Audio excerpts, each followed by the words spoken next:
بسم اللہ الرحمن الرحیم۔ السلام علیکم۔ یہ آپ کا اپنا ڈیجیٹل پلیٹ فارم ہے۔ میں طارق متین ہوں۔ واللہ خیر الماکرین۔ اللہ سب سے بہتر تدبیر فرمانے والا ہے، وہی بچائے گا میرے دیس کو بلاؤں سے جو بارش میں شجر سے گھونسلہ گرنے نہیں دیتا، کیونکہ اس کی تدبیر تمام تدابیر کی امام ہے۔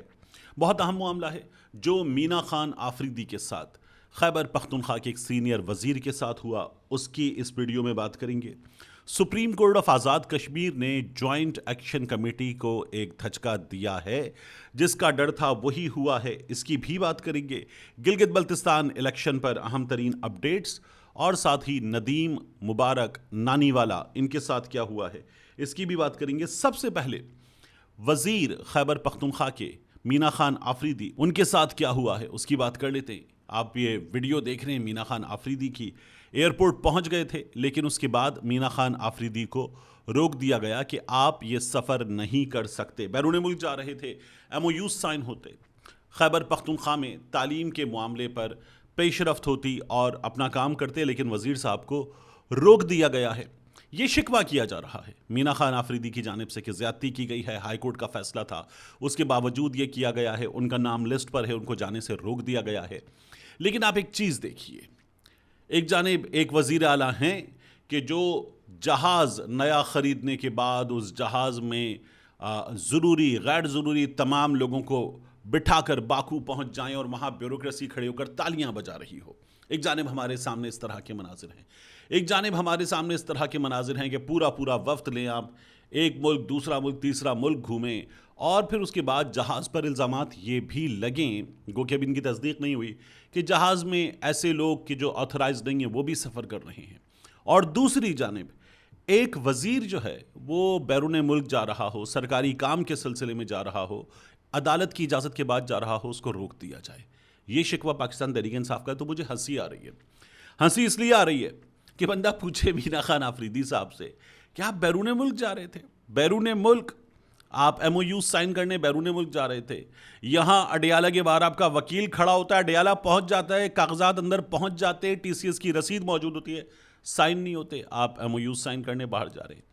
آپ بیرون ملک جا رہے تھے، یہاں آپ لوگوں کو 26 نمبر پہ روک دیا جاتا ہے اور پوری حکومت سڑک پہ کھڑی رہ جاتی ہے، آپ بیرون ملک جا رہے تھے۔ یہاں آپ کو گلگت بلتستان جانے نہیں دیا جاتا، آپ کی جماعت کے خیبر پختونخوا کے سینئر رہنما کو گلگت بلتستان سے دیس نکالا، اس کے بعد سلمان اکرم راجہ کو، نعیم پنجوتا کو، شوکت بسرا کو نکالا، شاہد خٹک کو نکالا۔ آپ لوگوں کو سسٹم جوتے مار رہا ہے، آپ بیرون ملک جا رہے تھے، آپ بیرون ملک جا رہے تھے۔ آپ لوگ خیبر پختونخوا سے لاہور آنا چاہتے ہیں تو سڑک پہ کھڑا کر کے آپ لوگوں کو ذلیل کرنے کی تیاری ہوتی ہے۔ آپ کن ہواؤں میں آپ بیرون ملک جانا چاہ رہے تھے؟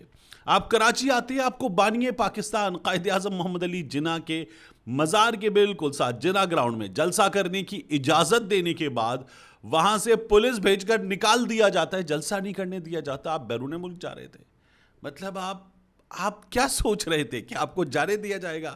آپ لوگوں کو اڈیالہ نہیں جانے دیا جاتا، کبھی آپ کو فیکٹری ناکے پر، کبھی داگل ناکے پر، کبھی ڈی ایچ اے کے گیٹ پر روک دیا جاتا ہے، اور آپ سوچ رہے تھے آپ بیرون ملک جائیں گے۔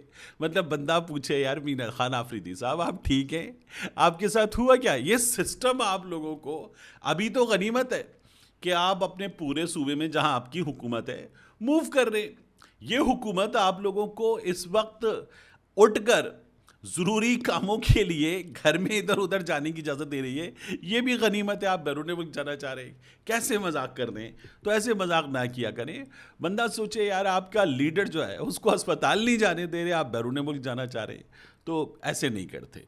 دوسرا میں آپ سے عرض کروں، سپریم کورٹ آف ایجوکے نے یہ رائے دے دی ہے۔ اچھا مجھے اسی پر اعتراض ہے، سپریم کورٹ آف ایجوکے سے رائے مانگی گئی تھی، انہوں نے رائے دی، اصل میں تو فیصلہ آنا چاہیے تھا۔ عدالت فیصلہ کرتی ہے، عدالت قانون کے انصاف کے مطابق فیصلہ کرتی ہے، اور عدالت آئینی بنیادی جمہوری حقوق کا تحفظ کرتی ہے، مگر عدالت نے پھر بھی یہ فیصلہ دے دیا ہے کہ یہ جو مہاجرین کی نشستیں ہیں یہ آئینی طریقے سے ختم کی جا سکتی ہیں، انتظامی فیصلے کے تحت ان کو ختم نہیں کیا جا سکتا۔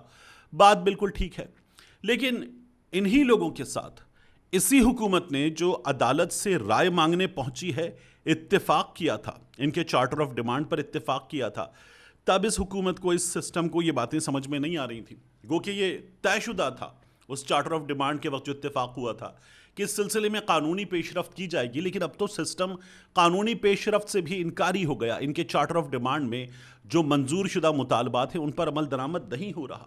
پھر یہ بات کرتے ہیں. اس سلسلے میں اعزاز سید صاحب نے, سینئر صحافی ہیں, ایک ٹویٹ کیا کہ ان لوگوں کو دہشت گرد, ان لوگوں کو غدار کیسے قرار دیا جا سکتا ہے. خواجہ آصف صاحب ٹویٹر پہ آئے, انہوں نے کہا نہیں غدار قرار نہیں دے رہے, دہشت گرد تو قرار دے ہی چکے آپ ان لوگوں کو. پھر خواجہ صاحب کہنے لگے کہ جناب جمہوری طریقہ, ووٹ کی عزت اور جو عوام کا فیصلہ ہے اس کے تحت آگے چلیں گے. خواجہ صاحب کے ٹویٹ میں مجھے یہ نظر آ رہا تھا. تو خواجہ صاحب اگر عوام کا فیصلہ چلے نا تو ریحانہ امتیاز ڈار الیکشن جیت چکی ہیں, اور یہ اس روز پاکستان کے ٹیلی ویژن چینلز پہ اناؤنس ہو گیا تھا, بعد میں آپ جتوا دی گئے. وہ تو پہلے بھی آپ سے الیکشن میں ان کے بیٹے جیت گئے تھے, لیکن پھر بعد میں ایک فون کیا تھا آپ نے.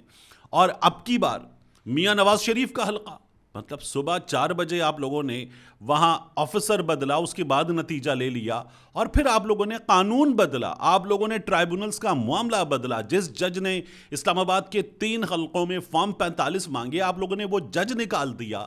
آپ لوگوں نے اس طرح کے کام کیے ہیں. اس کے بعد خواجہ آصف صاحب آپ یہ باتیں کر رہے ہیں کہ ووٹ کے ذریعے, ووٹ کی عزت کے ذریعے فیصلہ ہوگا. تو کیسے مزیدار لطیفے آپ سنا رہے ہیں خواجہ صاحب. آپ کو اس وقت سوشل میڈیا پر لوگ بتا رہے ہیں کہ اگر ووٹ کے مطابق فیصلہ ہو جاتا تو نہ آپ لوگ حکومت میں ہوتے, نہ آپ وزیر ہوتے, آپ اس وقت نہر میں چھلانگیں مار رہے ہوتے.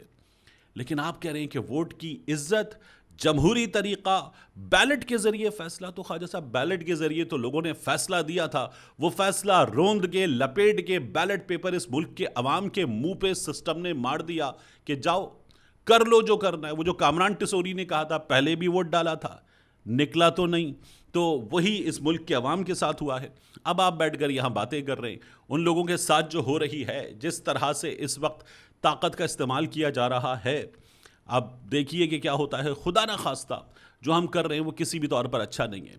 ہم آزاد کشمیر کو مثال بنائیں مقبوضہ کشمیر کے لوگوں کے لیے, اور وہاں پر ان کو دکھائیں کہ آزاد کشمیر کے لوگوں کو مکمل آزادی میسر ہے, آزاد کشمیر کے لوگوں کو تمام حقوق میسر ہیں, آزاد کشمیر کے لوگ اپنی مرضی کے مطابق زندگی جی پا رہے ہیں, جو مقبوضہ کشمیر میں نہیں ہے. لیکن یہاں آزاد کشمیر کے لوگوں سے سسٹم نے, حکومت نے وعدہ کیا, معاہدہ کیا, اور اس کے بعد عمل درآمد نہیں کر رہی. تو ہم کوئی اچھی مثال قائم نہیں کر رہے.